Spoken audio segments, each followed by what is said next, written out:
غواړئ وزن کم کړئ؟ مصنوعي ځیرکتیا ښایي لاره در وښیي، خو تل باید پرې باور ونه کړئ. ترکي ساینسپوهانو د مصنوعي ځیرکتیا له 5 چټبوټونو غوښتي چې هغو نویو ځوانانو ته 3 ورځنی د رژیم پلانونه جوړ کړي چې اضافه وزن لري. وروسته دا پلانونه له هغو پلانونو سره پرتله شوي چې انسانانو جوړ کړي.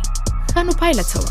د مصنوعي ځیرکتیا چټبوټونو د انرژۍ مصرف شاوخوا 200 کالوري کم اټکل کړي، هغه کالوري چې د یو وخت بشپړ خواړه کیدای شي. د انرژۍ دا کمښت کیدای شي د ځوانانو فزیکي او دماغي ودې لپاره منفي پایلې ولري. د کاربوهایدرېت کارول ډېر کم ویل شوي، خو د پروتین اخیستل بیا پکې ډېر وو چې دا نه انډول خپله کولی شي منفي اغیزه ولري. د ډېرو لپاره چټبوټونو ته لاسرسی تر هغو متخصصو ډاکټرانو ډېر دی چې د خوړو په اړه مشورې ورکوي او تر ډېره د خلکو پوښتنې هم ځوابوي. خو په مصنوعي ځیرکتیا باید په پټو سترګو باور ونه شي. د خوړو د یوه ښه رژیم لپاره په ځانګړي ډول که روغتیایي ستونزه لرئ، متخصص ډاکټر ته مراجعه وکړئ.